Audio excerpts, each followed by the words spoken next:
ಒಂದು ದಿನ ಶಾರದಳ ಮನೆಯಲ್ಲಿರುವ ಹಾಲ್ನಲ್ಲಿ ಮಕ್ಕಳು ಮೂವರು ಎಂತಹ ಕೆಲಸವೂ ಮಾಡದೆ ಮನೆ ಹತ್ರವೇ ಇರುವುದನ್ನು ನೋಡಿ ಶಾರದಾ ಪ್ರಸಾದರು ಆಲೋಚನೆಯಲ್ಲಿ ಬೀಳ್ತಾರೆ.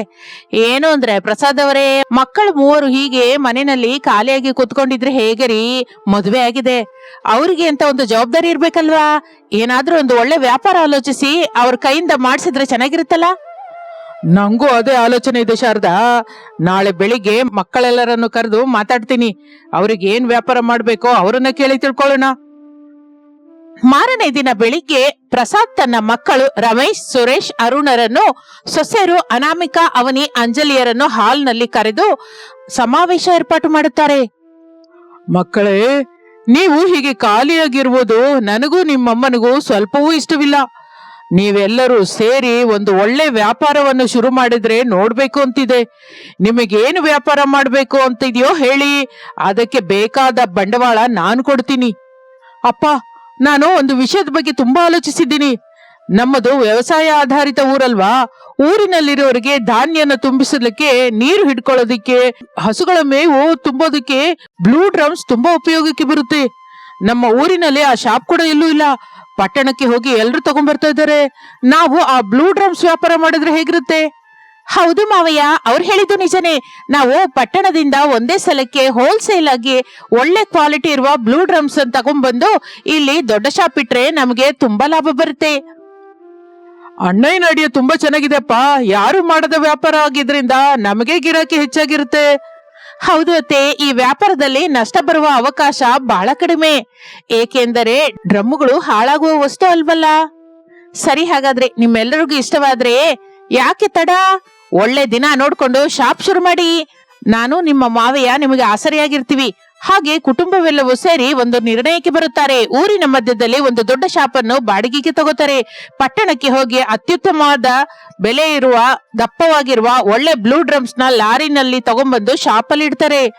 ಎಲ್ಲರೂ ಸೇರಿ ಎಷ್ಟೋ ಸಂತೋಷದಿಂದ ಆ ಬ್ಲೂ ಡ್ರಮ್ ಶಾಪ್ ಅನ್ನ ಪ್ರಾರಂಭಿಸುತ್ತಾರೆ. ವ್ಯಾಪಾರ ಪ್ರಾರಂಭಿಸಿದ ಮೊದಲ ದಿನದಿಂದಲೇ ಕಸ್ಟಮರ್ಸ್ ಬರಲಿಕ್ಕೆ ಶುರುವಾಗುತ್ತದೆ. ಕ್ವಾಲಿಟಿ ಚೆನ್ನಾಗಿರುವುದರಿಂದ ಊರಿನ ಜನರೆಲ್ಲ ಪ್ರಸಾದ್ ಶಾಪ್ ನಲ್ಲಿಯೇ ಡ್ರಮ್ಗಳನ್ನು ಕೊಂಡ್ಕೊಳ್ಳೋದಕ್ಕೆ ಪ್ರಾರಂಭಿಸುತ್ತಾರೆ. ಸುರೇಶ್, ಆ ಅಕೌಂಟ್ಸ್ ಎಲ್ಲ ಸರಿಯಾಗಿ ನೋಡ್ಕೋ. ಈ ದಿನ ಏಕವಾಗಿ 50 ಡ್ರಮ್ ಮಾರಾಟವಾಗಿದೆ. ನಮ್ಮ ಕ್ವಾಲಿಟಿ ನೋಡಿ ಪಕ್ಕದೂರಿನವರು ಕೂಡ ನಮ್ಮ ಹತ್ರನೇ ಬರ್ತಾ ಇದ್ದಾರೆ. ಹೌದು ಅಣ್ಣಯ್ಯ, ವ್ಯಾಪಾರ ತುಂಬಾ ಬ್ರಹ್ಮಾಂಡವಾಗಿ ನಡೀತಾ ಇದೆ. ಹೀಗೆ ವ್ಯಾಪಾರ ಸಾಗಿದ್ರೆ ನಾವು ಹಾಕಿದ ಬಂಡವಾಳವೆಲ್ಲ ಇನ್ನು 2 ತಿಂಗಳಲ್ಲಿಯೇ ಹಿಂದಕ್ಕೆ ಬರುತ್ತೆ. ಎಲ್ಲ ಮಾವಯ್ಯನ ಆಶೀರ್ವಾದ, ನಮ್ಮೆಲ್ಲರ ಕಷ್ಟ. ಹೀಗೆ ಕ್ವಾಲಿಟಿ ಮೇಂಟೈನ್ ಮಾಡಿದ್ರೆ ನಮಗೆ ಹಿನ್ನೋಟ ಇರೋದಿಲ್ಲ. ಹಾಗೆ ಅವರ ಬ್ಲೂ ಡ್ರಮ್ ವ್ಯಾಪಾರ ಎಷ್ಟೋ ಸಂತೋಷದಿಂದ, ಲಾಭದಿಂದ ಸಾಗುತ್ತಿರುವ ಸಮಯದಲ್ಲಿ ಅವರಿಗೆ ಒಂದು ಊಹಿಸದ ಸಮಸ್ಯೆ ಎದುರಾಗುತ್ತದೆ. ಅವರ ಶಾಪ್ಗೆ ಬರುವ ಲಾಭವನ್ನು ನೋಡಿ ಸಹಿಸಲಾರದೆ ಅವರ ಶಾಪ್ನ ಎದುರುಗಡೆ ರಾಂಬಾಬು ಅನ್ನುವ ಅತ್ಯಾಸೆ ಉಳ್ಳವನು ಅಚ್ಚ ಅದೇ ತರ ಇರುವ ಬ್ಲೂ ಡ್ರಮ್ಸ್ ವ್ಯಾಪಾರವನ್ನು ಶುರು ಮಾಡುತ್ತಾನೆ. ಅವರಿಗೆ ಪೈಪೋಟಿ ಕೊಡಬೇಕು ಎನ್ನುವ ಉದ್ದೇಶದಿಂದ ಪಟ್ಟಣಕ್ಕೆ ಹೋಗಿ ನಿಜಕ್ಕೂ ಕ್ವಾಲಿಟಿ ಇಲ್ಲದ ತೆಳ್ಳನೆಯ ಡ್ರಮ್ ಅನ್ನ ಅರ್ಧ ರೇಟಿಗೆ ತಗೊಂಡ್ ಬರ್ತಾನೆ. ಪ್ರಸಾದನ ಶಾಪ್ ಅಲ್ಲಿ ಗಿರಾಕಿ ಜಾಸ್ತಿ ಇದೆ. ಅವನು ಡ್ರಮ್ ನ 1000 ರೂಪಾಯಿಗೆ ಮಾರ್ತಾ ಇದ್ದಾನೆ. ನನ್ನ ಹತ್ರವಿರೋದೆಲ್ಲ ಕ್ವಾಲಿಟಿ ಇಲ್ಲದ ಡ್ರಮ್ಗಳು. ಇವುಗಳನ್ನೇನೋ 500 ರೂಪಾಯಿಗೆ ಮಾರಾಟ ಮಾಡ್ತೀನಿ. ಜನಗಳಿಗೇನೋ ಕ್ವಾಲಿಟಿ ಮೇಲಿನ ಕೆಲಸವೇನಿದೆ? ಕಡಿಮೆ ರೇಟ್ ಕಂಡ್ರೆ ಸಾಕು, ಮೈ ಮೇಲ್ ಬಿದ್ದು ತಗೋತಾರೆ. ಆಗ ಪ್ರಸಾದ್ ಅವನು ಶಾಪ್ ಮುಚ್ಕೋಬೇಕಾಗಿದ್ದೆ. ಹಾಗೆ ರಾಂಬಾಬು ಅಂದುಕೊಂಡ ಹಾಗೆ ತನ್ನ ಶಾಪಿನ ಮುಂದೆ ಅರ್ಧ ರೇಟಿಗೆ ಬ್ಲೂ ಡ್ರಮ್ಸ್ ಅಂತ ದೊಡ್ಡ ಬೋರ್ಡ್ ಇಡ್ತಾನೆ. ಅದನ್ನು ನೋಡಿದ ಊರಿನ ಜನರು ಕ್ವಾಲಿಟಿ ಬಗ್ಗೆ ಆಲೋಚಿಸದೆ ಕಡಿಮೆ ರೇಟಿಗೆ ಸಿಕ್ಕತ್ತೆ ಎಂದು ಎಲ್ಲರೂ ರಾಂಬಾಬು ಶಾಪ್ಗೆ ಹೋಗಲಿಕ್ಕೆ ಶುರು ಮಾಡ್ತಾರೆ. ಏನಯ್ಯ ರಾಂಬಾಬು, ಎದುರು ಶಾಪ್ ನಲ್ಲಿ 1000 ರೂಪಾಯಿ ಹೇಳ್ತಾ ಇದ್ದಾರೆ, ನೀನೇನೋ 500 ರೂಪಾಯಿಗೆ ಕೊಡ್ತಾ ಇದೀಯಾ? ನಾನು ಲಾಭವನ್ನು ಆಶಿಸಲ್ಲ ರೀ, ನಿಮ್ಮಂತವರಿಗೆ ಸೇವೆ ಮಾಡ್ಬೇಕನ್ನೋದೇ ನನ್ನ ಉದ್ದೇಶ. ಅದಕ್ಕೆ ನಾನು ಅರ್ಧ ರೇಟಿಗೆ ಒಳ್ಳೆ ಡ್ರಮ್ಸ್ ಕೊಡ್ತಾ ಇದ್ದೀನಿ, ನೀವು ತಗೊಳ್ಳಿ. ನಿಮ್ಮ ನೆಂಟ್ರಿಗೂ ಹೇಳ್ಬಿಡಿ. ಅರೆ, ಚೆನ್ನಾಗಿದೆಯೇ? ಆ ಶಾಪ್ ಅಲ್ಲಿ ಒಂದು ತಗೊಳ್ಳುವ ಬದಲು ಇಲ್ಲಿ 2 ಕೊಂಡ್ಕೋಬಹುದು.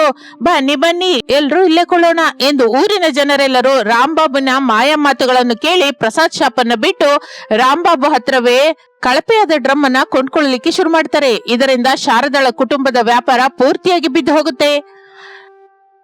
ಶಾಪ್ ಅಲ್ಲಿ ಡ್ರಮ್ಗಳು ಎಲ್ಲಿಂದಲ್ಲೇ ಇದ್ದು ಬಿಡುತ್ತೆ.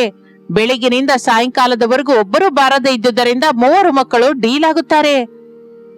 ಮನೆಗೆ ಬಂದ ಮೇಲೆ ಕುಟುಂಬವೆಲ್ಲ ತೀವ್ರವಾದ ದುಃಖದಿಂದಿರ್ತಾರೆ. ಅಪ್ಪ, ಆ ಎದುರು ಶಾಪ್ ರಾಂಬಾಬು ಅರ್ಧ ರೇಟಿಗೆ ಡ್ರಮ್ ಮಾರಾಟ ಮಾಡ್ತಾ ಇದ್ದಾನೆ. ಜನವೆಲ್ಲ ಅವನ ಹತ್ರಕ್ಕೆ ಹೋಗ್ತಾ ಇದ್ದಾರೆ. ನಮ್ಮ ಶಾಪ್ಗೆ ಒಬ್ರು ಕೂಡ ಬರ್ತಾ ಇಲ್ಲ. ನಮ್ಮ ಹತ್ರ ಇರೋದು ಬಹಳ ಒಳ್ಳೆ ಕ್ವಾಲಿಟಿ ಡ್ರಮ್ಗಳಪ್ಪ. ನಮ್ಮದನ್ನು ಅವನು ಹೇಳುವ ಕಡಿಮೆ ರೇಟಿಗೆ ಕೊಟ್ರೆ ನಮಗೆ ಅನ್ಯಾಯವಾಗಿ ₹1,00,000 ನಷ್ಟ ಬರುತ್ತಪ್ಪ. ನಾವು ಕೊಂಡ್ಕೊಳ್ಳೋ ರೇಟಿಗೆ ಕೊಟ್ರು ಯಾರು ತಗೋತಾ ಇಲ್ಲ. ₹1,00,000 ಸಾಲ ತಂದು ಬಂಡವಾಳ ಹಾಕಿದ್ವಿ. ನಮ್ಮ ವ್ಯಾಪಾರ ಹಾಳಾಗೋಯ್ತು. ಹೀಗಾದ್ರೆ ನಾವು ರೋಡ್ ಮೇಲೆ ಬೀಳ್ಬೇಕಾಗತ್ತಪ್ಪ. ಜನ ಯಾವಾಗಲೂ ಕಡಿಮೆ ರೇಟಿಗೆ ಆಸೆ ಪಡ್ತಾರಪ್ಪ. ಅವರಿಗೆ ಕ್ವಾಲಿಟಿ ಬಗ್ಗೆ ಕೆಲಸವಿಲ್ಲ. ನೀವೇನು ಆಲೋಚಿಸಬೇಡ, ಏನಾದ್ರೂ ದಾರಿ ಸಿಕ್ಕುತ್ತಲ್ಲ. ಹಾಗೆ ಗಂಡಂದಿರು 3 ದುಃಖ ಪಡುವುದನ್ನು ನೋಡಿ 3 ಸೊಸೆಯರು ಅನಾಮಿಕಾ, ಅವನಿ, ಅಂಜಲಿ ಎಷ್ಟು ದುಃಖ ಪಡುತ್ತಾರೆ. ಅವರ ವ್ಯಾಪಾರಕ್ಕಾಗಿ ಏನಾದರೂ ಮಾಡಬೇಕು ಎಂದು 3 ಸೇರಿ ಒಂದು ರೂಮಿನೊಳಗೆ ಹೋಗಿ ಕೂತ್ಕೊಂಡು ಮಂಥನ ನಡೆಸುತ್ತಾರೆ. ಅನಾಮಿಕಾ ಅಕ್ಕ, ನೋಡಿದ್ಯಾ, ನಮ್ಮ ವ್ಯಾಪಾರ ಪೂರ್ತಿಯಾಗಿ ನಿಂತು ಹೋಗಿದೆ.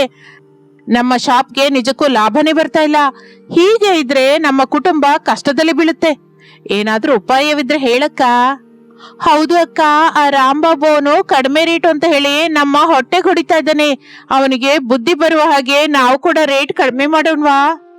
ಬೇಡ ಅಂಜಲಿ, ನಾವು ಕ್ವಾಲಿಟಿಯನ್ನೇ ಕೊಟ್ಟಿದೀವಿ.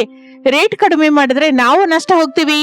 ನಮಗೆ ಲಾಭ ಬರ್ದೇ ಇದ್ರೂ ಪರವಾಗಿಲ್ಲ, ಆದ್ರೆ ನಷ್ಟವಾಗಬಾರದು. ನನಗೊಂದು ಆಲೋಚನೆ ಬಂತು. ನಮ್ಮ ಶಾಪಲ್ಲಿರುವ ಡ್ರಮ್ಸ್ ನಮ್ಮ ಸ್ವಂತಕ್ಕೆ ಉಪಯೋಗಿಸಿದ್ರೆ ಹೇಗಿರುತ್ತೆ ಅಂತೀರಾ? ನಮ್ಮ ಸ್ವಂತಕ್ಕ ಇಷ್ಟೊಂದು 100 ಡ್ರಮ್ಗಳನ್ನ ನಾವು ಏನಕ್ಕೆ ಮಾರೋಣ ಅಕ್ಕ? ಹೇಳ್ತೀನಿ ಕೇಳಿ ಒಂದು ಸಲ. ಆ ಡ್ರಮ್ಗಳನ್ನ ಅರ್ಧಕ್ಕೆ ಕೊಯ್ದು ಅದರಲ್ಲಿ ಮಣ್ಣು ಹಾಕಿ ತರಕಾರಿ ಬೆಳೆಸೋಣ. ತರಕಾರಿನ ಡ್ರಮ್ ಅಲ್ಲ, ಇದು ವರ್ಕೌಟ್ ಆಗುತ್ತೆ ಅಂತೀಯ ಅಕ್ಕ? ಖಚಿತವಾಗುತ್ತೆ. ಬನ್ನಿ, ಆ ವಿಷಯ ಅತ್ತೆ ಮಾವನಿಗೆ ಹೇಳೋಣ. ಹಾಗೆ ಅಂದುಕೊಂಡು 3 ಸೊಸೆಯರು ಸೇರಿ ಪ್ರಸಾದ್ ಶಾರದರ ಹತ್ರಕ್ಕೆ ಬರ್ತಾರೆ. ಅತ್ತೆ, ಮಾವಯ್ಯ, ಆ ಡ್ರಮ್ಗಳ ವ್ಯಾಪಾರ ಹೇಗೂ ನಡೀತಾ ಇಲ್ವಲ್ಲ.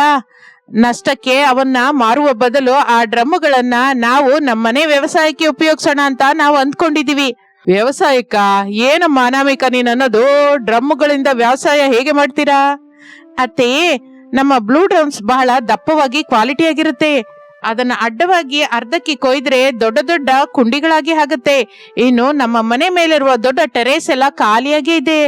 ಆ ಡ್ರಮ್ಗಳಲ್ಲಿ ಜೋಡಿಸ್ಕೊಂಡು ಅದರಲ್ಲಿ ಸಾರವಾದ ಮಣ್ಣನ್ನು ಹಾಕಿ ನಾವು ಆರ್ಗ್ಯಾನಿಕ್ ಪದ್ಧತಿಯಲ್ಲಿ ತರಕಾರಿ ಬೆಳೆಸೋಣ. ಹೌದು ಮಾವಯ್ಯ, ಅಕ್ಕ ಹೇಳಿದ್ದು 100% ಕರೆಕ್ಟೇ. ಮಾರ್ಕೆಟ್ ಅಲ್ಲಿ ಈಗ ಔಷಧಿ ಹೊಡೆಯದ ಆರ್ಗ್ಯಾನಿಕ್ ತರಕಾರಿಗಳಿಗೆ ತುಂಬಾ ಡಿಮ್ಯಾಂಡ್ ಇದೆ. ನಾವು ನಮ್ಮ ಮನೆ ಮೇಲೆ ಅದನ್ನ ಬೆಳೆಸೋಣ. ಡ್ರಮ್ಗಳು ನಷ್ಟಕ್ಕೆ ಮಾರುವ ಬದಲು ಅವುಗಳಲ್ಲಿಯೇ ಬೆಳೆ ಬೆಳೆಸಿಕೊಂಡು ತರಕಾರಿ ಬಿಸ್ನೆಸ್ ಮಾಡೋಣ. ನಮ್ಮ ಡ್ರಮ್ಗಳು ನಮ್ಮ ಹತ್ರನೇ ಇರುತ್ತೆ, ಮೇಲಾಗಿ ಆದಾಯ ಕೂಡ ಬರುತ್ತೆ. ಅಪ್ಪ, ಅನಾಮಿಕಳ ಐಡಿಯಾ ಬಹಳ ಅದ್ಭುತವಾಗಿದೆ. ಹೇಗಾದರೂ ವ್ಯಾಪಾರವಿಲ್ಲದೆ ಖಾಲಿಯಾಗಿದ್ದೀವಿ. ನಾವೆಲ್ಲರೂ ಕಷ್ಟಪಟ್ರೆ ಈ ತರಕಾರಿ ಸಾಗುವಳಿ ಬ್ರಹ್ಮಾಂಡವಾಗಿ ಮಾಡಬಹುದು. ಯಾಕೋ ನನಗೆ ಬಹಳ ಸಂದೇಹವಾಗ್ತಿದೆ ಅಮ್ಮ. ಡ್ರಮ್ಮಲ್ಲಿ ತರಕಾರಿ ಬೆಳೆಸೋದೇನೋ? ಯಾರಾದ್ರೂ ನೋಡಿದ್ರೆ ನಗಲ್ವಾ? ಹುಚ್ಚು ಶಾರದ, ಅದರಲ್ಲಿ ನಗೋದಕ್ಕೇನಿದೆ? ನಮ್ಮ ಸೊಸೆಯರು ಯಾವತ್ತೂ ಮನೆಗೆ ಒಳ್ಳೇದಾಗುವ ಕೆಲಸವೇ ಆಲೋಚಿಸ್ತಾರೆ. ನೀವು ತಕ್ಷಣ ಕೆಲಸ ಶುರು ಮಾಡಿ ಅಮ್ಮ. ನನ್ನ ಪೂರ್ತಿ ಸಪೋರ್ಟು ನಿಮ್ಗೆ ಇರುತ್ತೆ. ಹಾಗೆ ಮಾವನ ಅಂಗೀಕಾರ ಸಿಕ್ಕಿದ್ದರಿಂದ ಎಲ್ಲರೂ ಸ್ವಲ್ಪ ಸಂದೇಹದಿಂದಲಾದರೂ ಆ ಉಪಾಯಕ್ಕೆ ಒಪ್ಪಿಕೊಳ್ಳುತ್ತಾರೆ. ಮಾರನೇ ದಿನದಿಂದಲೇ ರಂಗದಲ್ಲಿಳಿಯುತ್ತಾರೆ. ಶಾಪಲ್ಲಿ ಮಾರಾಟವಾಗದೇ ಇರುವ 100 ಡ್ರಮ್ಗಳನ್ನು ತಮ್ಮ ಮನೆ ಕಡೆಗೆ ತಗೊಂಡ್ಬರ್ತಾರೆ. ಮಕ್ಕಳು 3 ಸೇರಿ ಆ ಡ್ರಮ್ ಅನ್ನು ಅಡ್ಡವಾಗಿ ಅರ್ಧಕ್ಕೆ ಕೊಯ್ಯುತ್ತಾರೆ. ಸೊಸೆಯರು 3 ಹೊಲದಿಂದ ಒಳ್ಳೆ ಕೆಂಪು ಮಣ್ಣು, ಹಸುವಿನ ಸಗಣಿ, ಬೇವಿನ ಹಿಂಡಿ ತೆಗೆದುಕೊಂಡು ಬಂದು ಆ ಕೊಯ್ದ ಡ್ರಮ್ಮಿನೊಳಗೆ ಹಾಕುತ್ತಾರೆ. ಅವನಿ, ಆ ಡ್ರಮ್ಮನ್ನ ಕೆಳಗೆ ಚಿಕ್ಕ ಚಿಕ್ಕ ರಂಧ್ರ ಮಾಡಿದ್ದೀರಾ? ನೀರು ನಿಲ್ಲದ ಹಾಗೆ ಹೊರಗೆ ಹೋಗ್ಬೇಕಲ್ಲ. ಮಾಡಿದೀವಿ ಅಕ್ಕ. ಇದರಲ್ಲಿ ಟೊಮೆಟೊ, ಹಸಿಮೆಣಸು, ಬದನೆಕಾಯಿ, ಬೆಂಡೆಕಾಯಿ ಬೀಜಗಳನ್ನ ಹಾಕ್ತಾ ಇದ್ದೀನಿ. ಅಕ್ಕ, ನಾನು ಈ ಪಕ್ಕದಲ್ಲಿರುವ ಡ್ರಮ್ನಲ್ಲಿ ಬಳ್ಳಿ ಜಾತಿಯ ತರಕಾರಿ ಗಿಡಗಳನ್ನ ಬೆಳೆಸ್ತೀನಿ. ಹೀರೆಕಾಯಿ, ಸೋರೆಕಾಯಿ, ಹಾಗಲಕಾಯಿ ಬೀಜಗಳನ್ನ ನೆಡ್ತಾ ಇದ್ದೀನಿ. ಇದಕ್ಕೆ ನಾವು ಮೇಲಿನಿಂದ ಚಪ್ಪರ ಹಾಕೋಣ. ಆಗ ಬಳ್ಳಿಗಳು ಬಹಳ ಬಲವಾಗಿ ಅಂದವಾಗಿ ಬೆಳೆಯುತ್ತೆ. ಹಾಗೆ ಅಂಜಲಿ, ನಾವು ಎಂತಹ ರಸಾಯನ ಔಷಧನೂ ಬಳಸಬಾರದು. ಕೇವಲ ಹಸುವಿನ ಸಗಣಿ, ಬೇವಿನ ಹಿಂಡಿ ಮಾತ್ರವೇ ಹಾಕಬೇಕು. ಹಾಗೆ ಆ ಕೂಡು ಕುಟುಂಬವೆಲ್ಲ ಸೇರಿ ಎಷ್ಟೋ ಇಷ್ಟದಿಂದ ಬ್ಲೂ ಡ್ರಮ್ಗಳಲ್ಲಿ ವ್ಯವಸಾಯ ಶುರು ಮಾಡುತ್ತಾರೆ. ಪ್ರತಿದಿನವೂ ಬೆಳಿಗ್ಗೆ ಸಾಯಂಕಾಲ ಎಲ್ಲರೂ ಸೇರಿ ಟೆರೆಸ್ ಮೇಲಕ್ಕೆ ಹೋಗಿ ಗಿಡಗಳಿಗೆ ನೀರು ಹಾಕುತ್ತಾ, ಕಳೆ ತೆಗೆಯುತ್ತಾ, ಬಳ್ಳಿಗಳನ್ನು ಕಟ್ಟುತ್ತಾ ಎಷ್ಟೋ ಶ್ರದ್ಧೆಯಿಂದ ನೋಡ್ಕೊತಾ ಇರ್ತಾರೆ. ಆ ಬ್ಲೂ ಡ್ರಮ್ಸ್ ಕ್ವಾಲಿಟಿ ಆಗಿದ್ದರಿಂದ ಮಣ್ಣಿನ ಭಾರಕ್ಕೆ ಎಲ್ಲಿಯೂ ಒಡೆದು ಹೋಗಲಿಲ್ಲ. 2 ತಿಂಗಳಾಗುವ ಹೊತ್ತಿಗೆ ಆ ಮನೆಯ ಟೆರೆಸ್ ಎಲ್ಲ ಹಚ್ಚನೆಯ ತರಕಾರಿ ಗಿಡಗಳಿಂದ ನಂದನವನದ ಹಾಗೆ ಬದಲಾಗುತ್ತೆ. ಟೊಮೊಟೊಗಳು ಕೆಂಪಗೆ ನಿಗಿನಿಗಿ ಆಡುತ್ತಾ, ಹೀರೆಕಾಯಿಗಳು ಬಳ್ಳಿಗಳಿಂದ ತೇಲಾಡುತ್ತಾ ಕಣ್ಣಿಗೆ ಹಬ್ಬ ಮಾಡುತ್ತದೆ. ಅರೆರೇ, ನನ್ನ ಕಣ್ಣನ್ನು ನಾನೇ ನಂಬಲಾರ್ದೆ ಹೋಗ್ತಾ ಇದ್ದೀನಿ. ನಮ್ಮ ಮನೆ ಟೆರೆಸ್ ಮೇಲೆ ಇಷ್ಟು ತರದ ತರಕಾರಿಗಳ, ಎಲ್ಲಿ ನೋಡಿದ್ರು ಗೊಂಚಲಾಗಿ ತರಕಾರಿಗಳು ಬಂದಿದೆ. ಅನಾಮಿಕಾ, ನಿನ್ನ ಆಲೋಚನೆ ನಮ್ಮ ಮನೆಗೆ ಮಹಾಲಕ್ಷ್ಮಿಯನ್ನು ತಂದಿದೆ ಅಮ್ಮ. ನಿಜಾನೇ ಶಾರದಾ, ನಮ್ಮ ಸೊಸೆಯರ ಕಷ್ಟ ಸುಮ್ಮನೆ ಹೋಗಿಲ್ಲ. ಬನ್ನಿ ನಾವೆಲ್ಲರೂ ತರಕಾರಿ ಕೊಯ್ಯೋಣ. ಹಾಗೆ ಅಂದುಕೊಂಡು ಎಲ್ಲರೂ ಸೇರಿ ಎಷ್ಟೋ ಆನಂದದಿಂದ ಬುಟ್ಟಿ ತಾಜಾ ತರಕಾರಿಗಳು, ಬಳ್ಳಿ ಜಾತಿಯ ಕಾಯಿಗಳನ್ನು ಕೊಯ್ಯುತ್ತಾರೆ. ಅವುಗಳನ್ನು ತೆಗೆದುಕೊಂಡು ಹೋಗಿ ರಮೇಶ್, ಸುರೇಶ್, ಅರುಣ್ ಅವರು ಮಾರ್ಕೆಟ್ ನಲ್ಲಿ ತರಕಾರಿಗಳ ಬಿಸ್ನೆಸ್ ಸ್ಟಾರ್ಟ್ ಮಾಡ್ತಾರೆ. ಎಂತಹ ರಸಾಯನವೂ ಇಲ್ಲದೆ ಮನೆ ಮೇಲೆ ಬ್ಲೂ ಡ್ರಮ್ ಅಲ್ಲಿ ಬೆಳೆಸಿದ ತಾಜಾ ತರಕಾರಿ ಅಂತ ತಿಳಿದಿದ್ದರಿಂದ ಊರಿನ ಜನರೆಲ್ಲ ಮೈ ಮೇಲೆ ಬಿದ್ದು ತಗೋತಾರೆ. ರಮೇಶ್, ನಿನ್ನ ಟೊಮೊಟೊ ಬೆಂಡೆಕಾಯಿ ತುಂಬಾ ರುಚಿಯಾಗಿದೆ ರೀ. ಮಾರ್ಕೆಟ್ ಅಲ್ಲಿ ಸಿಗೋದಕ್ಕಿಂತ ಬಹಳ ತಾಜಾವಾಗಿದೆ. ನಮಗೆ ದಿನವೂ ನಿಮ್ಮ ತರಕಾರಿಗಳನ್ನೇ ಇಡಿ. ತಪ್ಪದೆ ರೀ. ನನ್ನ ಹೆಂಡತಿ, ನಾದಿನಿಯರು ಎಲ್ಲರೂ ಸೇರಿ ಸ್ವಯಂ ಆಗಿ ಎಂತಹ ಔಷಧಿಯೂ ಹಾಕದೆ ಇದನ್ನ ಬೆಳೆಸ್ತಾ ಇದ್ದಾರೆ. ಹಾಗೆ ತರಕಾರಿಗಳ ವ್ಯಾಪಾರ ಊಹಿಸದ ರೇಂಜ್ ಅಲ್ಲಿ ಸಕ್ಸಸ್ ಆಗುತ್ತೆ. ಡ್ರಮ್ಗಳನ್ನು ಮಾರಿ ಬರುವ ಆದಾಯಕ್ಕಿಂತ ಅದರಲ್ಲಿ ನಿತ್ಯವೂ ಬೆಳೆಯುವ ತರಕಾರಿಯಿಂದಲೇ ಅವರಿಗೆ 10ರಷ್ಟು ಹೆಚ್ಚು ಲಾಭ ಶುರುವಾಗುತ್ತೆ. ಅದರಿಂದ ಅವರಿಗೆ ತರಕಾರಿ ವ್ಯಾಪಾರದ ಮೇಲೆ ಆಸಕ್ತಿ ಬೆಳೆದು ಅದೇ ಕೆಲಸವನ್ನು ಕಂಟಿನ್ಯೂ ಮಾಡುತ್ತಾರೆ. ಮತ್ತೊಂದು ಕಡೆ ಎದುರಿಗಿರುವ ಶಾಪ್ ಅನ್ನು ಇಟ್ಟುಕೊಂಡ ರಾಂಬಾಬುವಿನ ಪರಿಸ್ಥಿತಿ ತಾರುಮಾರಾಗಿ ಹೋಗುತ್ತದೆ. ರಾಂಬಾಬು ಹತ್ತಿರ ಡ್ರಮ್ಗಳನ್ನು ಕೊಂಡುಕೊಂಡ ಕಸ್ಟಮರ್ಸ್ ಎಲ್ಲ ಕೋಪದಿಂದ ರಾಂಬಾಬು ಶಾಪ್ ಮೇಲೆ ಬರ್ತಾರೆ. ಏನಯ್ಯ ರಾಂಬಾಬು, ಹೊರಗಡೆ ಬಾ. ಇದೇನು ಕ್ವಾಲಿಟಿ ಅಯ್ಯ? ನೆನ್ನೆನೆ ನಿನ್ನ ಹತ್ರ ಡ್ರಮ್ ಕೊಂಡ್ಕೊಂಡು ಮನೆಗೆ ಹೋಗಿ ನೀರ್ ಹಾಕಿದ್ನೋ ಇಲ್ವೋ? ಕೆಳಗಿನ ಭಾಗ ಎಲ್ಲ ಒಡೆದೋಗಿ ನೀರೆಲ್ಲ ಕಾರಿ ಹೋಯ್ತು. ಹೌದಯ್ಯ ರಾಂಬಾಬು, ಅರ್ಧ ರೇಟು ಅಂತ ಹೇಳಿ ನಮ್ಗೆ ಪ್ಲಾಸ್ಟಿಕ್ ಕಾಗದಂತದ ಡ್ರಮ್ ಅನ್ನ ಕೊಟ್ಟಿದ್ಯಾ. ಸ್ವಲ್ಪ ಭಾರ ಹಾಕಿದ್ರು ಡ್ರಮ್ ಒಡೆದು ಹೋಗಿ ಚೂರಾಯ್ತು. ಅಯ್ಯೋ, ಅದಕ್ಕೆ ನಾನೇನ್ ಮಾಡ್ತೀನಿ ರೀ? ಕಡಿಮೆ ರೇಟ್ ಬರುತ್ತೆ ಅಂತ ನೀವೇ ಅಲ್ಲ ಮೈ ಮೇಲ್ ಬಿದ್ದು ಕೊಂಡ್ಕೊಂಡ್ರಿ. ಕಡಿಮೆ ರೇಟ್ ಕೊಟ್ರೆ ಮತ್ತೆ ಹೀಗೆಲ್ಲ ಒಡೆದು ಹೋಗಿದ್ದೆ ಕೊಡ್ತೀಯಾ? ಪ್ರಸಾದ್ ಅವರ ಡ್ರಮ್ ರೇಟ್ ಹೆಚ್ಚಾಗಿದ್ರು ಕ್ವಾಲಿಟಿ ಆಗಿತ್ತು. ಅವನ ಸೊಸೆಯರು ಆ ಡ್ರಮ್ಗಳನ್ನ ಅರ್ಧಕ್ಕೆ ಕೊಯ್ದು ಅದರಲ್ಲಿ ಮಣ್ಣು ಹಾಕಿ ವ್ಯವಸಾಯ ಮಾಡ್ತಾ ಇದ್ರು. ಆ ಡ್ರಮ್ಗಳು ಒಡೆದೋಗಿಲ್ಲ. ನಿನ್ನ ಡ್ರಮ್ಗಳು ಮಾತ್ರ ನೀರ್ ಹಾಕಿದ್ರೆ ಒಡೆದೋಗ್ತಾ ಇದೆ. ಮತ್ತೆ ನಮಗೆ ನಮ್ ದುಡ್ಡು ಕೊಟ್ಬಿಡು, ಇಲ್ಲಾಂದ್ರೆ ನಿನ್ನ ಊರಲ್ಲಿ ತಿರುಗಕ್ಕೆ ಬಿಡಲ್ಲ. ಹಾಗೆ ಜನವೆಲ್ಲ ರಾಂಬಾಬುನಲ್ಲಿರುವ ಶಾಪ್ ಅನ್ನ ಒಡೆದು ಹಾಕಿ ಅವನ ಜೊತೆ ಜಗಳವಾಡಿ ತಮ್ಮ ದುಡ್ಡನ್ನು ಎಳೆದುಕೊಂಡು ಹೋಗುತ್ತಾರೆ. ಅದರಿಂದ ಅವನ ಶಾಪ್ ಅಲ್ಲಿ ಗಿರಾಕಿ ಪೂರ್ತಿಯಾಗಿ ಬಿದ್ದು ಹೋಗುತ್ತೆ, ಶಾಪ್ ಮುಚ್ಚಿ ಹೋಗುತ್ತೆ. ಆಗ ರಾಂಬಾಬು ತಾನು ಮಾಡಿದ ತಪ್ಪೇನು ತಿಳಿದುಕೊಳ್ಳುತ್ತಾನೆ. ಅಯ್ಯೋ ದೇವ್ರೆ, ಅತ್ಯಾಸೆಗೆ ಬಿದ್ದು ನಾಶವಾದ ಸರಕು ತಂದೆ, ಜನರ ನಂಬಿಕೆಯನ್ನು ಹಾಳು ಮಾಡ್ಕೊಂಡೆ. ಪ್ರಸಾದ್ ಅವರ ಪ್ರಾಮಾಣಿಕವಾದ ವ್ಯಾಪಾರಕ್ಕೆ ಏಟ್ ಕೊಡಬೇಕು ಅಂತ ಕಡೆಗೆ ನಾನೇ ರೋಡ್ ಮೇಲೆ ಬಿದ್ದೆ. ನನ್ನ ಪಾಪಕ್ಕೆ ತಕ್ಕ ಶಾಸ್ತಿ ನಡೆದಿದ್ದೆ. ಹಾಗೆ ಆ ನಂತರ ರಾಂಬಾಬು ತನ್ನ ಶಾಪನ್ನು ಖಾಲಿ ಮಾಡಿ ಅಲ್ಲಿಂದ ಹೊರಟು ಹೋಗುತ್ತಾನೆ. ಪ್ರಸಾದ್, ಶಾರದಳ ಕುಟುಂಬ ಮಾತ್ರ ಎಷ್ಟೋ ಸಂತೋಷದಿಂದ ತಮ್ಮ ವಿಜಯವನ್ನು ಆಚರಿಸುತ್ತದೆ. ನೋಡಿದ್ರಲ್ಲ, ಎದುರಿನವರಿಗೆ ಕೇಡು ಮಾಡ್ಬೇಕು ಅಂತ ನೋಡಿದ್ರೆ ಕಡೆಗೆ ಅವರಿಗೆ ಕೇಡು ನಡೆಯುತ್ತೆ. ಹೌದು ಶಾರದಾ, ಅಮ್ಮ ಅನಾಮಿಕಾ, ಅವನಿ, ಅಂಜಲಿ, ನಿಮ್ಮ 3 ಉಪಾಯದಿಂದ ನಮ್ಮ ಕುಟುಂಬದ ಗೌರವ, ದುಡ್ಡು ಎರಡೂ ಉಳಿದಿದೆ. ನಮ್ಮ ಕ್ವಾಲಿಟಿ ಬ್ಲೂ ಡ್ರಮ್ಗಳಿಂದಲೇ ನಾವು ಧೈರ್ಯದಿಂದ ಮಣ್ಣಿನ ಭಾರವನ್ನು ಹಾಕಬಲ್ಲವರಾದೆವು. ಅಲ್ಲಿ ಬರುವ ಒಳ್ಳೆ ಕ್ವಾಲಿಟಿ, ಒಳ್ಳೆ ಉಪಾಯ ಸೇರಿದರೆ ವಿಜಯ ತನ್ನಿಂದ ತಾನೇ ಬರುತ್ತೆ. ಎಲ್ಲ ನಿಮ್ಮ ಆಶೀರ್ವಾದ ಮಾವಯ್ಯ. ನಮ್ಮ ಕುಟುಂಬವೆಲ್ಲ ಒಗ್ಗಟ್ಟಾಗಿ ಐಕ್ಯಮತ್ಯದಿಂದ ಕಷ್ಟಪಟ್ಟೆವು, ಆದ್ರಿಂದ ಹೀಗೆ ಸಾಧ್ಯವಾಯ್ತು. ಹಾಗೆ ಕಡೆಗೆ 3 ವಾರಗಿತ್ತರು ತಮ್ಮ ಒಗ್ಗಟ್ಟಿನಿಂದ, ಬುದ್ಧಿವಂತಿಕೆಯಿಂದ ಆ ಬ್ಲೂ ಡ್ರಮ್ಸ್ ನಲ್ಲಿ ವ್ಯವಸಾಯ ಹಸಿರಾಗಿ ಬೆಳೆಸುತ್ತಾ ಆ ತರಕಾರಿಗಳ ವ್ಯಾಪಾರದಿಂದ ಊರಿನ ಜನರೆಲ್ಲರಿಗೂ ಆರೋಗ್ಯವನ್ನು ಹಂಚುತ್ತಾ ತಮ್ಮ ಕೂಡು ಕುಟುಂಬದಲ್ಲಿ ಎಲ್ಲರೂ ಸೇರಿ ಎಷ್ಟೋ ಸಂತೋಷದಿಂದ, ಸುಖ ಶಾಂತಿಯಿಂದ ತಮ್ಮ ಜೀವನ ಸಾಗಿಸುತ್ತಾರೆ. ಇದು ಇಂದಿನ ಕತೆ. ಮತ್ತೊಂದು ಆಸಕ್ತಿಕರ ಕತೆ ಜೊತೆ ಮತ್ತೆ ಸೇರೋಣ. ಅಲ್ಲಿವರೆಗೂ ವಿರಾಮ. ನಮಸ್ತೆ. ರಂಗಾಪುರದಲ್ಲಿ ಪ್ರಸಾದ್ ಶಾರದಾ ದಂಪತಿಗಳು ತಮ್ಮ 3 ಮಕ್ಕಳು, 3 ಸೊಸೆಯರ ಜೊತೆ ಸೇರಿ ಒಂದು ದೊಡ್ಡ ಭವನದಲ್ಲಿ ವಾಸಿಸುತ್ತಿರುತ್ತಾರೆ. ಪ್ರಸಾದ್ ಶಾರದರಿಗೆ 3 ಮಕ್ಕಳು. ದೊಡ್ಡ ಮಗ ರಮೇಶ್, ಅವನ ಹೆಂಡತಿ ಅನಾಮಿಕಾ. 2ನೇ ಮಗ ಸುರೇಶ್, ಅವನ ಹೆಂಡತಿ ಅವನಿ. 3ನೇ ಮಗ ಅರುಣ್, ಅವನ ಹೆಂಡತಿ ಅಂಜಲಿ. ಆ ಮನೆ ನೋಡಲಿಕ್ಕೆ ಬಹಳ ಅಂದವಾಗಿ ಕಳಕಳೆಯಾಡುತ್ತಾ ಇದ್ದರೂ ಅಡಿಗೆ ಮನೆಯಲ್ಲಿ ಮಾತ್ರ ಯಾವಾಗಲೂ ಏನೋ ಒಂದು ಯುದ್ಧ ನಡೀತಾನೆ ಇರುತ್ತೆ. ಆ ಯುದ್ಧ ಬಾಣಗಳಿಂದ ಅಲ್ಲ, ಪಾತ್ರೆಗಳ ಜೊತೆ ಸೌಟುಗಳ ಜೊತೆ ನಡೀತಾ ಇರುತ್ತೆ. ಮೂವರು ಸೊಸೆಯರಿಗೂ ತಮ್ಮ ಅಡಿಗೆ ದೊಡ್ಡದು ಎಂಬ ಅಹಂಕಾರ ಹೆಚ್ಚಾಗಿರುತ್ತದೆ. ಒಂದು ದಿನ ಮಧ್ಯಾಹ್ನ ಊಟದ ಸಮಯದಲ್ಲಿ ಶಾರದಳ ಮನೆಯಲ್ಲಿ ಡೈನಿಂಗ್ ಟೇಬಲ್ ಮೇಲೆ ತರತರದ ಅಡಿಗೆಗಳಿರುತ್ತದೆ. ರಮೇಶ್, ಸುರೇಶ್, ಅರುಣ್ ಹಸುವೆಯಿಂದ ಪ್ಲೇಟ್ ಮುಂದೆ ಕೂತಿರುತ್ತಾರೆ. ಶಾರದಾ ಪ್ರಸಾದ್ ಕೂಡ ಅಲ್ಲೇ ಇರ್ತಾರೆ. ಏನು ಅಂದ್ರೆ, ಮೊದಲು ನಾನು ಮಾಡಿದ ಗುಂಡು ಬದನೆಕಾಯಿ ಕರಿ ಹಾಕೊಳ್ಳಿ. ಈ ದಿನ ಮಸಾಲ ಸ್ವಲ್ಪ ಸ್ಪೆಷಲ್ ಆಗಿ ಹಾಕಿದೀನಿ. ನಿಜಕ್ಕೂ ಇಂತಹ ರುಚಿ ನಮ್ಮೂರಲ್ಲಿ ಯಾರಿಗೂ ಕೈಗೆ ಬರಲ್ಲ. ಹಾ, ಹಾಕು ಅನಾಮಿಕಾ, ವಾಸನೆ ಅಂತೂ ತುಂಬಾ ಚೆನ್ನಾಗಿದೆ. ಬಾವ, ಬದನೆಕಾಯಿ ಕರಿನಲ್ಲಿ ಏನಿದೆ ಸ್ಪೆಷಲು? ಯಾರಾದ್ರೂ ಮಾಡ್ತಾರೆ, ಆದ್ರೆ ನಾನು ಮಾಡಿದ ಬೆಂಡೆಕಾಯಿ ಫ್ರೈ ನೋಡಿ, ಒಂದು ಚೂರು ಕೂಡ ಚಿಗುರು ಇಲ್ಲದೆ ಎಷ್ಟು ಕ್ರಿಸ್ಪಿಯಾಗಿ ಬೇಯಿಸಿದ್ದೀನಿ. ಸುರೇಶ್ಗೆ ಇದಂದ್ರೆ ಪ್ರಾಣ. ನೀವು ಕೂಡ ರುಚಿ ನೋಡಿ, ಆಗ ನಿಮ್ಗೆ ಗೊತ್ತಾಗುತ್ತೆ ಯಾರ ಅಡಿಗೆ ದೊಡ್ಡದು ಅಂತ. ಅಕ್ಕ ಇಬ್ರು ಬಹಳ ಕಷ್ಟಪಟ್ಟಿದ್ದಾರೆ ಹೊರತು ನಿಜವಾದ ರುಚಿ ನನ್ನ ಸಾಂಬಾರಲ್ಲೇ ಇದೆ. ಅದರ ಒಗ್ಗರಣೆಯ ವಾಸನೆ ನೋಡ್ತಾ ಇದ್ರೆ ಹಸುವೆ ಆಗತ್ತೆ. ಅರುಣ್, ನೀನ್ ಹೇಳು, ನಿನ್ನೆ ನಾನು ಮಾಡಿದ ಪಾಯಸ ಎಷ್ಟು ಚೆನ್ನಾಗಿತ್ತು. ಅಂಜಲಿ, ಈಗ ಪಾಯಸ ಏನಕ್ಕೆ ಹೊರತು ಮೊದಲು ಅನ್ನ ಬಿಡಿಸು. ಅಮ್ಮಂದ್ರ, ಯಾವಾಗ್ಲೂ ನೀವಾಗಿ ನೀವೇ ನಿಮ್ಮ ಅಡಿಗೆ ದೊಡ್ಡದು ನನ್ನ ಅಡಿಗೆ ದೊಡ್ಡದು ಅಂತ ಜಗಳವಾಡ್ತಾ ಇರ್ತೀರ ಹೊರತು ಪ್ರಶಾಂತವಾಗಿ ಒಂದು ದಿನ ಕೂಡ ನಿಮ್ಮ ಮಾವನಿಗೆ ತಿನ್ನೋದಕ್ಕೆ ಬಿಡಲ್ವಾ? ಯಾರು ಮಾಡಿದ ಅಡಿಗೆ ರುಚಿ ಅವ್ರಿಗಿರುತ್ತಮ್ಮ. ಅತ್ತೆ, ನೀವ್ ಯಾವಾಗ್ಲೂ ಸಮಾಧಾನ ಹೇಳ್ತಿರೋ ಹೊರತು ನಿಜ ಮಾತ್ರ ಒಪ್ಕೊಳ್ಳೋದಿಲ್ಲ. ನಮ್ಮ ನೆಂಟರು ಬಂದಾಗ ಕೂಡ ಅಷ್ಟೇ, ಎಲ್ರೂ ನನ್ನ ಮಟನ್ ಕರಿನೇ ಇಷ್ಟಪಟ್ರು. ಅವನೇ ಮಾಡಿದ ಸ್ವೀಟ್ ನ ಯಾರು ಹಚ್ಕೊಂಡ್ರು ಹೇಳಿ? ಅಕ್ಕ, ಅದು ಅವರು ಸಂಕೋಚಕ್ಕಾಗಿ ಅಂದ್ರೆ ಹೊರತು ಹೋದ್ವಾರ ಕಿಟ್ಟಿ ಪಾರ್ಟಿಯಲ್ಲಿ ನನ್ನ ಹಲ್ವಾ ತಿಂದು ಫ್ರೆಂಡ್ಸ್ ಎಲ್ಲ ರೆಸಿಪಿ ಕೇಳಿದ್ರು ಗೊತ್ತಾ? ನೀವು ದೊಡ್ಡದನ್ನ ಹೇಳೋದಕ್ಕೆ ನಿಲ್ಸಿದ್ರೆ ನಾನು ಬಡಿಸ್ತೀನಿ. ನನ್ನ ಕೈ ಚಿಕನ್ ಫ್ರೈ ತಿಂದ್ರೆ ನಾನ್ ವೆಜ್ ಪ್ರಿಯರು ದಾಸೋಹ ಅನ್ಲೇಬೇಕು. ಶಾರದಾ, ನೋಡ್ತಾ ಇದ್ಯಲ್ಲ, ದಿನವೂ ಇದೇ ಜಗಳ. ನಿಜಕ್ಕೂ ಇವರ ಜಗಳದಿಂದ ಯಾವ ಅಡಿಗೆಯಲ್ಲಿ ಯಾವ ರುಚಿ ಇದೆ ಅಂತ ಕೂಡ ತಿಳಿತಾ ಇಲ್ಲ.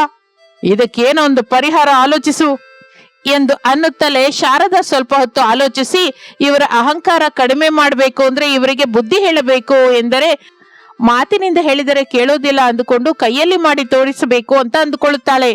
ಸರಿ, ನಿಮ್ಮೆಲ್ಲರಿಗೂ ನಿಮ್ಮ ಅಡಿಗೆ ಮೇಲೆ ಅಷ್ಟೆಲ್ಲ ನಂಬಿಕೆ ಇದೆ ಅಲ್ವಾ? ಅಂದ್ರೆ ಒಂದು ಕೆಲಸ ಮಾಡೋಣ. ಬರುವ ಭಾನುವಾರ ನಮ್ಮ ಮನೆಯಲ್ಲಿ ಅಡಿಗೆ ಪಂದ್ಯ ಇಟ್ಕೊಳ್ಳೋಣ. ಅದನ್ನು ಕೇಳಿದ ನಂತರ ಅನಾಮಿಕಾ, ಅವನಿ, ಅಂಜಲಿ ಮೂವರು ಒಂದೇ ಸಲಕ್ಕೆ ಅತ್ತೆ ಕಡೆ ಆಶ್ಚರ್ಯದಿಂದ ನೋಡುತ್ತಾರೆ. ಅಡಿಗೆ ಪಂದ್ಯನ? ಸೂಪರ್ ಐಡಿಯಾ ಅತ್ತೆ, ಹೇಗೋ ಗೆಲ್ಲೋದು ನಾನೇ, ಆದ್ರಿಂದ ನನಗೇನು ಅಭ್ಯಂತರವಿಲ್ಲ. ಪಂದ್ಯ ಅಂದ್ರೆ ನನಗೆ ತುಂಬಾ ಇಷ್ಟ. ನನ್ನ ಟ್ಯಾಲೆಂಟ್ ಅಂದ್ರೆ ಏನು ಅಂತ ನಿರೂಪಿಸಲಿಕ್ಕೆ ಇದೊಂದು ಒಳ್ಳೆ ಅವಕಾಶ. ನಾನು ಕೂಡ ರೆಡಿ ಅತ್ತೆ. ಇಷ್ಟಕ್ಕೂ ನ್ಯಾಯ ನಿರ್ಣಯ ಹೇಳೋರು ಯಾರು? ಕೇವಲ ನಮ್ಮನೆಯವರೇ ಇದ್ರೆ ನೀವು ಒಬ್ರ ಮೇಲೆ ಒಬ್ರು ನಿಂದೆ ಹಾಕೋತೀರಾ. ಅದಕ್ಕೆ ಕಾಲೋನಿಯಲ್ಲಿರುವ ಹೆಂಗಸರನ್ನೆಲ್ಲ ಕರೆಯೋಣ. ಅವರಲ್ಲಿ ಕೆಲವು ಜನ ದೊಡ್ಡವರು ಜಡ್ಜ್ ಆಗಿರ್ತಾರೆ ಅಷ್ಟೇ ಹೊರತು ಕಾಲೋನಿಯಲ್ಲಿ ಯಾರಾದ್ರೂ ಸರಿ ಈ ಪಂದ್ಯದಲ್ಲಿ ಬರ್ಬಹುದು ಅಂತ ಪ್ರಕಟಿಸೋಣ. ಓಪನ್ ಕಾಂಪಿಟಿಷನ್ ಅನ್ನೋ ಮಾತು. ಅಮ್ಮ, ಹೊರಗ್ನವ್ರು ಏನಕ್ಕೆ? ನಮ್ಮಲ್ಲಿ ನಾವು ಸರಿ ಹೋಗಲ್ವಾ? ಬೇಡ ರಮೇಶು, ನಾಲ್ವರಿದ್ರೇನೆ ಗೆಲುವಿಗೆ ಬೆಲೆ ಬರುತ್ತೆ. ಹೇಗೂ ನಿಮ್ಮ ಹೆಂಡತಿಯರು ಅದ್ಭುತವಾದ ಅಡಿಗೆಯವರು ಅಂತ ಹೇಳ್ತಾ ಇದ್ದಾರಲ್ಲ, ಹೊರಗಿನವರ ಮುಂದ್ರೆ ಗೆದ್ರೆ ಆ ಕಿಕ್ಕೆ ಬೇರೆ. ಕರೆಕ್ಟ್ ಆಗಿ ಹೇಳಿದ್ರಿ ಅತ್ತೆ. ಬರ್ಲಿ ಬಿಡಿ, ಯಾರಾದ್ರೇನು ನನ್ನ ಬಿರಿಯಾನಿ ಮುಂದೆ ಯಾರಾದ್ರೂ ಕೆಳಗಿಳಿಲೇಬೇಕು. ನನ್ನ ಪನೀರ್ ಬಟರ್ ಮಸಾಲ ಮುಂದೆ ಯಾರು ನಿಲ್ಲಕ್ಕಾಗಲ್ಲ. ನೋಡೋಣ, ಭಾನುವಾರ ತಿಳಿದು ಹೋಗುತ್ತಲ್ಲ. ಸರಿ, ನಿಮ್ಮಿಷ್ಟ. ಆದ್ರೆ ಒಂದು ಕಂಡೀಷನ್, ಜಗಳ ಮಾಡದೆ ನಿಮ್ಮಲ್ಲಿ ನೀವೇ ಆರಾಮಾಗಿ ಅಡಿಗೆ ಮಾಡ್ಕೋಬೇಕು. ಹಾಗೆ ಹೇಳಿಕೊಳ್ಳುತ್ತಲೇ ಭಾನುವಾರ ಬಂದೇ ಬರುತ್ತದೆ. ಮನೆ ಮುಂದೆ ದೊಡ್ಡ ಚಪ್ಪರ ಹಾಕುತ್ತಾರೆ. ಕಾಲೋನಿಯಲ್ಲಿರುವ ಹೆಂಗಸರೆಲ್ಲ ಬಹಳ ಜನ ಬರುತ್ತಾರೆ. ಕೆಲವು ಜನ ಪಂದ್ಯದಲ್ಲಿ ಪಾಲ್ಗೊಳ್ಳಲಿಕ್ಕೆ ಹೆಸರು ಕೊಡುತ್ತಾರೆ, ಮತ್ತೆ ಕೆಲವರು ನೋಡೋದಕ್ಕೆ ಬರ್ತಾರೆ. ಎಲ್ಲ 10 ಜನ ಪೈಪೋಟಿಯವರು. ಅದರಲ್ಲಿ ಅನಾಮಿಕಾ, ಅವನಿ, ಅಂಜಲಿ ಮುಖ್ಯ. ಮಿಕ್ಕ 7 ಜನರು ಕಾಲೋನಿಯವರು. ಆಗ ಶಾರದಾ ಮೈಕ್ ತೆಗೆದುಕೊಂಡು ಎಲ್ಲರಿಗೂ ಸ್ವಾಗತ ಹೇಳುತ್ತಾಳೆ. ಎಲ್ಲರಿಗೂ ನಮಸ್ಕಾರ. ಈ ದಿನ ನಮ್ಮ ಮನೆಯಲ್ಲಿ ನಡೀತಾ ಇರುವ ಈ ಅಡಿಗೆ ಪಂದ್ಯಕ್ಕೆ ಬಂದ ಎಲ್ಲರಿಗೂ ಧನ್ಯವಾದಗಳು. ನಿಯಮಗಳು ಸಿಂಪಲ್ಲೇ. ಎಲ್ರೂ ಒಂದೇ ರೀತಿಯಾದ ಕರಿ ಮಾಡಬೇಕು. ಅದೇ ಆಲೂ ಕುರ್ಮಾ. ಅವರವರ ರುಚಿ ಅವರದ್ದು. ಯಾರದ್ದು ರುಚಿಯಾಗಿರುತ್ತೋ ಅವರೇ ವಿಜೇತ. ಟೈಮು 1 ಗಂಟೆ ಕೊಡುತ್ತೆ ಅಷ್ಟೇ. ಆಲೂ ಕುರ್ಮನ? ಇದು ನನಗೆ ಬೆಣ್ಣೆಯಲ್ಲಿ ಕೂದಲು ತೆಗೆದ ಹಾಗೆ. ಅವನಿ, ಅಂಜಲಿಯವರು ಚೆನ್ನಾಗಿ ಮಾಡ್ತಾರೆ, ಅವ್ರನ್ನ ಹೇಗಾದ್ರೂ ಸೋಲಿಸ್ಬೇಕು. ಅಕ್ಕ ಬಿರಿಯಾನಿಯಲ್ಲಿ ಎಕ್ಸ್ಪರ್ಟ್ ಹೊರತು ಕುರ್ಮಾದಲ್ಲಿ ಬೇಕು. ಆದ್ರೆ ಅಂಜಲಿ ಚೆನ್ನಾಗಿ ಮಾಡ್ತಾಳೆ, ಅವಳನ್ನ ಹೇಗಾದ್ರೂ ರೇಟ್ ಕೊಡ್ಬೇಕು. ಈ ದಿನ ಗೆಲುವು ನನ್ನದೇ ಆಗ್ಬೇಕು. ಅಕ್ಕಂದಿರಿಬ್ರು ಸೋತೋದ್ರೆ ನನಗೆ ನಿಜವಾದ ಸಂತೋಷ. ಹೀಗೆ ಮೂವರು ಅಂದುಕೊಳ್ಳುತ್ತಾ ಇರುವಾಗಲೇ ಪಂದ್ಯ ಶುರುವಾಗುತ್ತದೆ. ಎಲ್ಲರೂ ತರಕಾರಿ ಹಚ್ಚೋದು, ಸ್ಟವ್ ಬೆಳಗೋದು ಮಾಡುತ್ತಾರೆ. ಸುವಾಸನೆಗಳು ಮೆಲ್ಲಗೆ ಶುರುವಾಗುತ್ತದೆ. ಆಗ ಅನಾಮಿಕ ಅಡುಗೆ ಮಾಡುತ್ತಲೇ ಓರೆಗಣ್ಣಿನಿಂದ ಅವನಿ ಕಡೆ ನೋಡುತ್ತಾಳೆ. ಅವನಿ ಈರುಳ್ಳಿ ಹಾಕುತ್ತಾಳೆ. ಅನಾಮಿಕ ಮೆಲ್ಲಗೆ ತನ್ನ ಟೇಬಲ್ ಮೇಲಿರುವ ಉಪ್ಪಿನ ಡಬ್ಬವನ್ನು ತೆಗೆದುಕೊಂಡು ಅವನಿ ಪಕ್ಕಕ್ಕೆ ತಿರುಗಿದಾಗ ಆಕೆಯ ಕರಿಯಲ್ಲಿ ಮುಷ್ಟಿ ಉಪ್ಪು ಹಾಕುತ್ತಾಳೆ. ಅದು ಯಾರೂ ನೋಡಲಿಲ್ಲ ಎಂದು ಸಂಭ್ರಮ ಪಡುತ್ತಾಳೆ. ಈಗ ತಿನ್ನು ನಿನ್ನ ಆಲೂ ಕೂರ್ಮ, ಉಪ್ಪು ಕಷಾಯದ ಹಾಗಿರುತ್ತೆ. ಅದೇ ಸಮಯದಲ್ಲಿ ಅವನಿ ಕೂಡ ಅದೇ ಕೆಲಸ ಮಾಡುತ್ತಾಳೆ. ಅಂಜಲಿ ನೀರು ತರಲಿಕ್ಕೆ ಪಕ್ಕಕ್ಕೆ ಹೋಗುತ್ತಾಳೆ. ತಕ್ಷಣ ಅವನಿ ತನ್ನ ಹತ್ತಿರವಿರುವ ಖಾರದ ಪುಡಿ ತೆಗೆದುಕೊಂಡು ಅಂಜಲಿ ಪಾತ್ರೆಯಲ್ಲಿ ಎಲ್ಲ ಸುರಿತಾಳೆ. ಅಮ್ಮ, ಅಂಜಲಿ ಕರಿ ತಿಂದ್ರೆ ಬಾಯಿ ಉರ್ದು ಹೋಗ್ಬೇಕು. ಇನ್ನು ಜಡ್ಜಿಗಳು ಅದನ್ನ ಮುಟ್ಟೋದು ಕೂಡ ಇಲ್ಲ. ಇದು ಹೀಗಿರುವಾಗ ಅಂಜಲಿ ಕೂಡ ಕಡಿಮೆಯನ್ನು ಮಾಡಿಲ್ಲ. ಅನಾಮಿಕ ಫೋನಲ್ಲಿ ಮಾತಾಡ್ತಾ ಇದ್ರೆ ಅಂಜಲಿ ಮೆಲ್ಲಗೆ ವಿನೆಗರ್ ಸೀಸ ತೆಗೆದುಕೊಂಡು ಅನಾಮಿಕಳ ಸಾರಿನಲ್ಲಿ ಅರ್ಧ ಸುರಿಯುತ್ತಾಳೆ. ಹುಳಿ ಹೆಚ್ಚಾಗಿ ಹೋಗಿ ಅಕ್ಕನ ಕರಿ ಹಾಳಾಗಿ ಹೋಗುತ್ತೆ. ಇನ್ನು ನನ್ನದೇ ಫಸ್ಟ್ ಪ್ರೈಸು ಎಂದು ಅಂದುಕೊಳ್ಳುತ್ತಾ ಇರುವಾಗ ಹಾಗೆ 1 ಗಂಟೆ ಸಮಯ ಕಳೆಯುತ್ತದೆ. ಶಾರದಾ ಗಂಟೆ ಹೊಡೆದು ಪಂದ್ಯ ಮುಗಿಯಿತು ಅಂತ ಹೇಳುತ್ತಾಳೆ.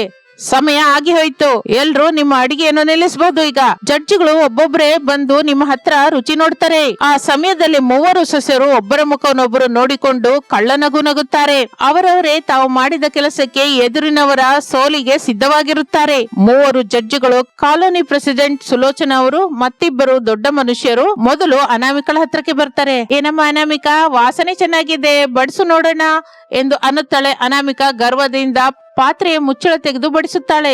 ಸುಲೋಚನಾ ಒಂದು ತುತ್ತನ್ನು ಬಾಯಲ್ಲಿ ಇಡುತ್ತಲೇ ಮುಖ ಹಿಂಡಿ ಬಿಡುತ್ತೆ. ಅಮ್ಮೋ, ಏನಮ್ಮ ಇದು, ಹುಳಿ ಸತ್ತು ಹೋಗ್ತಾ ಇದೆ. ಹುಣಸೆ ಹಣ್ಣಿನ ಹುಳಿ ಆಗಿದೆ ಹೊರತು ಆಲೂ ಕೂರ್ಮ ತರ ಇಲ್ಲ. ತಿನ್ನಲಾರ್ದೆ ಹೋಗ್ತಾ ಇದ್ದೀವಿ. ಅದನ್ನು ಕೇಳುತ್ತಲೇ ಅನಾಮಿಕ ಶಾಕ್ ಆಗುತ್ತಾಳೆ. ಹುಳಿನ? ನಿಜಕ್ಕೂ ನಾನು ಹುಣಸೆ ಹಣ್ಣು ಟೊಮೊಟೊ ಕಡಿಮೆ ಹಾಕಿದ್ದೀನಿ ಎಂದು ರುಚಿ ನೋಡುತ್ತಾಳೆ. ವಿನೆಗರ್ ರುಚಿ ತಗುಲುತ್ತಲೇ ಆಕೆಯ ಮುಖ ಬದಲಾಗಿ ಹೋಗುತ್ತೆ. ಅಂಜಲಿ ಕಡೆ ಕೋಪದಿಂದ ನೋಡುತ್ತಾಳೆ. ಅಂಜಲಿ ನಗು ನಿಲ್ಲಿಸಿಕೊಂಡು ಪಕ್ಕಕ್ಕೆ ತಿರುಗುತ್ತಾಳೆ. ಆ ನಂತರ ಜಡ್ಜ್ಗಳು ಅವನಿ ಹತ್ರ ಹೋಗ್ತಾರೆ. ಅವನಿಯವರು ಚೆನ್ನಾಗಿ ಮಾಡ್ತಾರೆ ಅಂತ ಹೆಸರು, ನೋಡೋಣ ಎಂದು ಅನ್ನುತ್ತಲೇ ಅವನಿ ನಿಧಾನದಿಂದ ಅವರಿಗೆ ಬಡಿಸುತ್ತಾಳೆ. ಜಡ್ಜ್ ಬಾಯಲ್ಲಿ ಇಟ್ಟುಕೊಳ್ಳುತ್ತಲೇ ನೀರು ಕುಡಿಲಿಕ್ಕೆ ಶುರು ಮಾಡುತ್ತಾರೆ. ತಕ್ಷಣ ಅಬ್ಬೋ, ಉಪ್ಪು ಸಮುದ್ರದ ನೀರು ಕುಡ್ದ ಹಾಗಿದೆ. ಇಷ್ಟು ಉಪ್ಪು ಯಾರಾದ್ರೂ ಹಾಕ್ತಾರ ತಾಯಿ? ಬಿಪಿ ಬಂದು ಸಾಯೋ ಹಾಗಿದ್ವಿ. ಅದನ್ನು ಕೇಳುತ್ತಲೇ ಅವನಿ ದಿಗ್ಭ್ರಾಂತಳಾಗುತ್ತಾಳೆ. ಉಪ್ಪ ನಾನು ಸರಿ ಹೋಗುವಷ್ಟು ಹಾಕದ್ನೆ ಎಂದು ರುಚಿ ನೋಡಿ ಉಗಿಯುತ್ತಾಳೆ. ಯಾರೋ ಬೇಕು ಅಂತ ಮಾಡಿದ್ದಾರೆ ಎಂದು ಅನಾಮಿಕಳ ಕಡೆ ಅನುಮಾನದಿಂದ ನೋಡುತ್ತಾಳೆ. ಅನಾಮಿಕ ಕಳ್ಳದನ್ನ ನೋಡ್ತಾ ಇರ್ತಾಳೆ. ಆ ಸಮಯದಲ್ಲಿ ಇನ್ನು ಕೊನೆಯಾಗಿ ಜಡ್ಜಿಗಳು ಅಂಜಲಿ ಹತ್ರಕ್ಕೆ ಬರ್ತಾರೆ. ಕನಿಷ್ಠ ಇಲ್ಲಾದ್ರೂ ಚೆನ್ನಾಗಿರುತ್ತೋ ಏನೋ ನೋಡ್ಬೇಕು. ಆಗ ಅಂಜಲಿ ಬಹಳ ಕಾನ್ಫಿಡೆಂಟ್ ಆಗಿ ಬಡಿಸುತ್ತಾಳೆ. ಜಡ್ಜ್ ಆತರದಿಂದ ಬಾಯಲ್ಲಿಟ್ಟುಕೊಂಡು ಗಟ್ಟಿಯಾಗಿ ಅರ್ಚುತ್ತಾಳೆ. ಅಮ್ಮೋ, ಉರಿ ಉರಿ, ನೀರ್ ಕೊಡಪ್ಪ ದೇವ್ರೆ, ಇದು ಕರಿ ಅಲ್ಲ, ಖಾರದ ಮುರಿ. ಅದನ್ನು ಕೇಳಿದ ನಂತರ ಅಂಜಲಿ ಮೂಗಿನ ಮೇಲೆ ಬೆರಳಿಡುತ್ತಾಳೆ. ಖಾರ ಇಲ್ಲಿಂದ ಬಂತು ಎಂದು ಆ ರುಚಿ ನೋಡಿ ಕಣ್ಣಲ್ಲಿ ನೀರು ಬರುತ್ತದೆ. ಅವನಿ ಕಡೆ ನೋಡಿದರೆ ಅವನಿ ವ್ಯಂಗ್ಯದಿಂದ ನಗುತ್ತಾಳೆ. ಇನ್ನು ಆ ನಂತರ ಮಿಕ್ಕ ಪೈಪೋಟಿಗಳ ಹತ್ರ ಇವರ ಮೂವರು ಅಡುಗೆ ನೋಡಿ ನಗುತ್ತಾರೆ. ರಮೇಶ್, ಸುರೇಶ್, ಅರುಣ್ ತಮ್ಮ ಹೆಂಡತಿಯರ ಪರಿಸ್ಥಿತಿ ನೋಡಿ ತಲೆ ಹಿಡ್ಕೋತಾರೆ. ಶಾರದಾ ಕೂಡ ಇದೆಲ್ಲ ಗಮನಿಸ್ತಾನೆ ಇರ್ತಾಳೆ. ಆಕೆಗೆ ಅರ್ಥವಾಗುತ್ತದೆ, ಸೊಸೆಯರು ಒಬ್ಬರನ್ನೊಬ್ಬರು ಸೋಲಿಸಲಿಕ್ಕಾಗಿ ಈ ಕೆಲಸಗಳೆಲ್ಲ ಮಾಡಿದ್ದಾರೆ ಅಂತ. ಕಡೆಯಾಗಿ ಜಡ್ಜಿಗಳೆಲ್ಲರ ಅಡುಗೆಯನ್ನು ರುಚಿ ನೋಡಿ ಫಲಿತಾಂಶ ಪ್ರಕಟಿಸಲಿಕ್ಕೆ ವೇದಿಕೆ ಮೇಲೆ ಬರುತ್ತಾರೆ. ಈ ದಿನ ಪಂದ್ಯದಲ್ಲಿ ಬಹಳ ಜನ ಪಾಲ್ಗೊಂಡಿದ್ದೀರಾ, ಆದರೆ ಮುಖ್ಯವಾಗಿ ಈ ಮನೆಯ ಸೊಸೆಯರು ಮಾತ್ರ ನಮ್ಮನ್ನು ಬಹಳ ನಿರಾಸೆ ಪಡಿಸಿದ್ದಾರೆ. ಒಬ್ಬರಲ್ಲಿ ಉಪ್ಪು ಹೆಚ್ಚು, ಮತ್ತೊಬ್ಬರಲ್ಲಿ ಖಾರ ಹೆಚ್ಚು, ಇನ್ನೊಬ್ಬರದ್ರಲ್ಲಿ ಹುಳಿ ಹೆಚ್ಚು. ಯಾವುದು ತಿನ್ನೋದಕ್ಕೆ ಕೆಲಸಕ್ಕೆ ಬಾರದ ಹಾಗೆ ಮಾಡಿದ್ದಾರೆ. ಆದರೆ ಆಕೆ ಮಾತ್ರ ಬಹಳ ಅದ್ಭುತವಾಗಿ ಸಿಂಪಲ್ ಆಗಿ ಮಾಡಿದ್ದಾರೆ. ಮಸಾಲೆ ಹೆಚ್ಚಾಗಿಲ್ಲದ ರುಚಿಯಾಗಿ ಮಾಡಿದ್ದಾರೆ. ಹಾಗೆ ಎನ್ನುತ್ತಲೇ ಎಲ್ಲರೂ ಉತ್ಕಂಠತೆಯಿಂದ ನೋಡುತ್ತಾರೆ. ವಿಜಯಶಾಲಿ ನಮ್ಮ ಪಕ್ಕದ ಮನೆಯ ಗೌರಮ್ಮನವರು. ಅದಕ್ಕೆ ಎಲ್ಲರೂ ಚಪ್ಪಾಳೆ ಹೊಡೆಯುತ್ತಾರೆ. ಗೌರಮ್ಮ ಒಂದು ಸಾಧಾರಣ ಗೃಹಿಣಿ. ಆಕೆ ನಾಚಿಕೆ ಪಡುತ್ತಾ ಮುಂದೆ ಬಂದು ಬಹುಮಾನ ತೆಗೆದುಕೊಳ್ಳುತ್ತಾಳೆ. ಮೂವರು ಸೊಸೆಯರು ಅವಮಾನದಿಂದ ತಲೆ ತೆಗೆಸುತ್ತಾರೆ. ಇನ್ನು ಪಂದ್ಯವಾದ ಮೇಲೆ ಎಲ್ಲರೂ ಅಲ್ಲಿಂದ ಹೊರಟು ಹೋಗುತ್ತಾರೆ. ಮನೆಯೊಳಗೆ ಶಾರದಾ ಪ್ರಸಾದ್ ಮಕ್ಕಳು ಸೊಸೆಯರು ಮಾತ್ರವೇ ಇರ್ತಾರೆ. ವಾತಾವರಣ ಗಂಭೀರವಾಗಿರುತ್ತದೆ. ನೋಡಿದ್ರಾ ಏನ್ ಸಾಧಿಸಿದ್ರಿ? ಊರ್ನವರ ಮುಂದೆ ಮರ್ಯಾದೆ ತೆಗೆದ್ರಿ. ನಿಮ್ಮ ಹತ್ರ ಟ್ಯಾಲೆಂಟ್ ಇಲ್ಲದೆ ಅಲ್ಲ ನೀವು ಸೋತ್ ಹೋಗಿದ್ದು, ನಿಮ್ಮಲ್ಲಿರುವ ಅಸೂಯೆ ದ್ವೇಷದಿಂದ ಸೋತ್ ಹೋಗಿದ್ದೀರಾ. ಅತ್ತೆ, ಅದು ನಾನ್ ಹೇಳೋದನ್ನು ಕೇಳು ಅನಾಮಿಕಾ. ನೀನು ಅವನಿ ಕರಿಯಲ್ಲಿ ಉಪ್ಪು ಹಾಕೋದನ್ನ ನಾನು ನೋಡ್ದೆ ಇಲ್ಲ. ಅವನಿ, ನೀನು ಅಂಜಲಿ ಕರಿಯಲ್ಲಿ ಖಾರ ಹಾಕಿದ್ದು ಕೂಡ ನನಗೆ ಗೊತ್ತು. ಅಂಜಲಿ, ನೀನೇನೋ ಅನಾಮಿಕಳ ಕರಿಯಲ್ಲಿ ಏಕವಾಗಿ ವಿನೆಗರ್ ಸೋರಿಸ್ದೆ. ಛೀ, ವಾರಗಿತ್ಯರು ಅಂದ್ರೆ ಅಕ್ಕ ತಂಗಿಯರ ಹಾಗೆ ಇರ್ಬೇಕು ಹೊರತು ನೀವೇನೋ ಶತ್ರುಗಳಿಗಿಂತ ಘೋರವಾಗಿ ತಯಾರಾಗಿದ್ದೀರಾ. ನೀವು 3 ಸೇರಿ ಅಡಿಗೆ ಮಾಡಿದರೆ ಅದು ಅಮೃತದ ಹಾಗಿರುತ್ತದೆ. ಆದರೆ ಬೇರೆಯಾಗಿ ಒಬ್ಬರನ್ನೊಬ್ರು ನಾಶ ಮಾಡ್ಕೋಬೇಕು ಅಂತ ಅಂದ್ಕೊಂಡ್ರಿ. ಕಡೆಗೇನಾಯ್ತು, ಹೊರಗಿನವರು ಬಂದು ಪ್ರೈಸ್ ತಗೊಂಡ್ ಹೋದ್ರು, ನೀವು ಮಾತ್ರ ನಗೆಗೀಡಾಗಿದ್ದೀರಾ.